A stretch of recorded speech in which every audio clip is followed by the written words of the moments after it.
Okay, part 3 of How Did I Get to Costa Rica saga with Gina Yashere. This should really be a movie or a TV show, like that woman. What was it?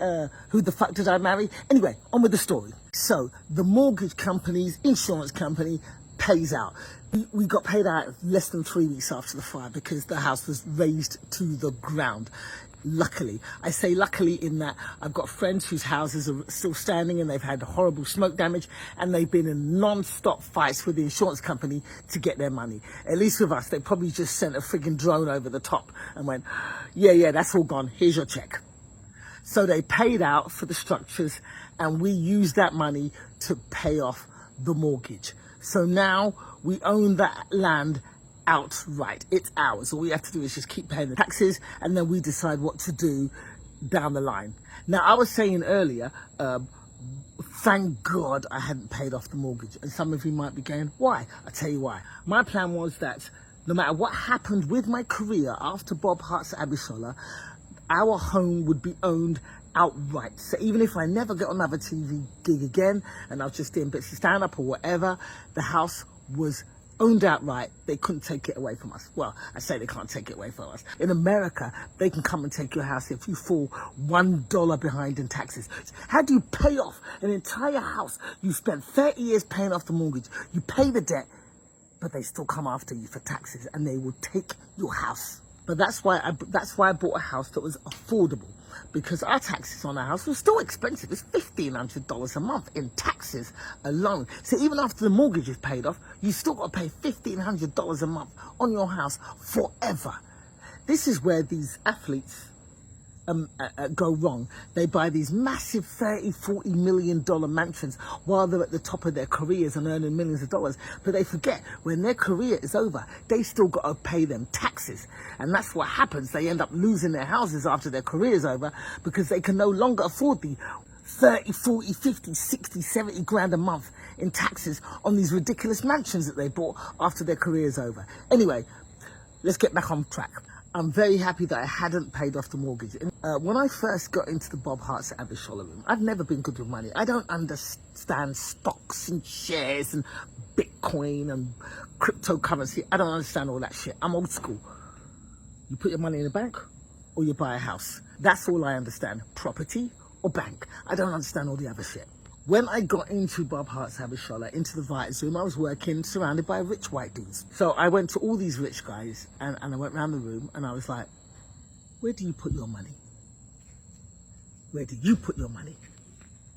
Where do you put your money? Where do you put your money? So I put my money where they put their money. So I have kind of a money manager who does all that stuff, which is great because I have no interest. The shit bores me when they start talking about stocks and shares and percentage dividends and defined benefit plans.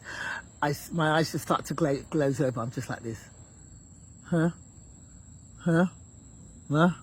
But when I wanted to pay off the mortgage, my money manager was like, you could do that, or you could not. And I was like, what do you mean?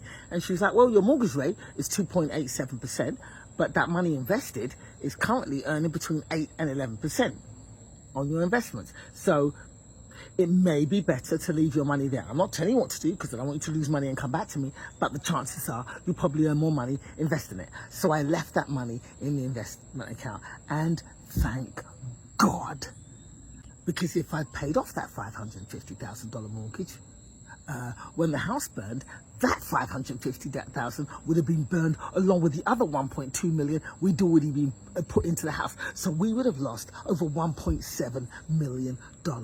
Thank you, money manager. Thank you.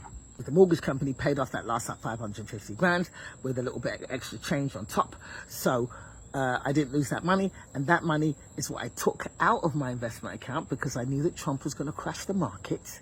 So I was like, I'm not going to leave most of my money in there because it's long term, but I'm going to take some of it out to build this house in Costa Rica. So I took out the money that I saved on paying off the mortgage, and I'm using that to build the house in Costa Rica. So that house in Costa Rica will have no mortgage, I tell you, none. Now, in a further turn of events, the local electrical company, SoCal Edison, was responsible for the fire. When the winds got to over 69 miles per hour, the electrical company is supposed to turn off the power because all our power is coming in above us on electrical lines. And we're in the middle of the LA National Forest, Altadena. So they were supposed to turn off the power. They did not, though there are videos from people's Ring doorbells, from security cameras, showing one of their power lines falling down in the middle of the forest, setting fire to the forest, which then spread to Altadena and burnt down our entire town. 10,000 houses, stores and structures burnt, and 3 people dead. So naturally, everybody in Altadena will be filing lawsuit against SoCal Edison. We're all suing.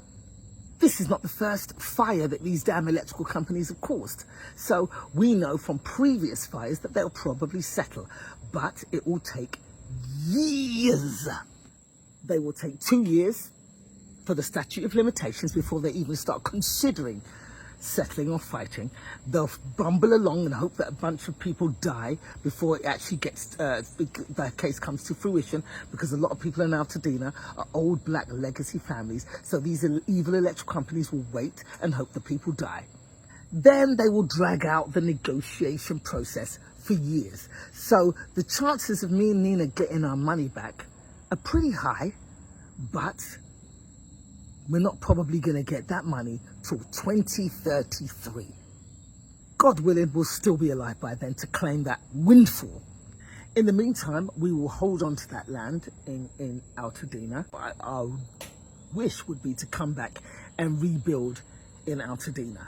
But I'm not sure because, you know, Altadena is going to change. Developers are already coming and snapping up all those burnt lots of people that can't afford to wait like we can for the court case.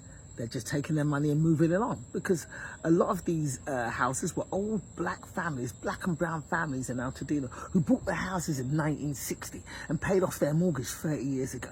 So you pay off your mortgage 30 years ago for a house you bought, I don't know, for $70,000 in 1975. And then your insurance company is saying, oh yeah, we're not covering everything. You're still gonna have to find another $1 million to rebuild. Nobody can afford that. So most people are getting pushed out. So I don't know how Altadena is gonna look in 8 years' time by the time we get our money and come back to rebuild. So we'll hold on to the land and we'll see what happens. But in the meantime, we're gonna be in Costa Rica. I'm gonna be working several months of the year in Canada anyway, shooting Star Trek. So for the moment, there is no reason to be back in the United States. I'm not doing stand-up in America anymore because I feel it's unsafe, so I'm kind of retiring from stand-up. And if I sell a TV show, I've got a bunch of ideas I'm working on and I've been pitching to a bunch of networks. If I sell a TV show, then you might see me back in America. But if I don't, this is where I'm going to be, people. And Geico is not off the hook.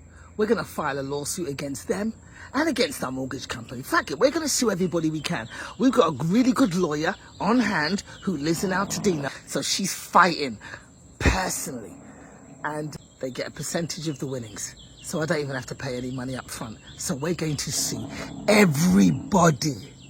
So despite everything that's happened, us losing our house, us losing so much money, we still feel very blessed and very lucky to be in the position that we're in, that we're able to sit on the land and we can afford to wait out this lawsuit. We can afford to do it while living in a beautiful place, which is not the same for everybody. So we count ourselves very blessed.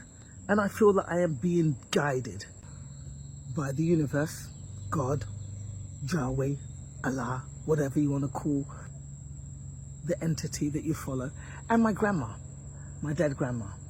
That's a whole nother video. If you've read my book, Cack-Handed, you know about my grandma. If you don't, well, there'll be like a mini part 4 tomorrow. But right here is the end of the story of how I got to Costa Rica. But if you want to hear how my dead grandma guided me and brought me here, then tune in again tomorrow. All right, see you later.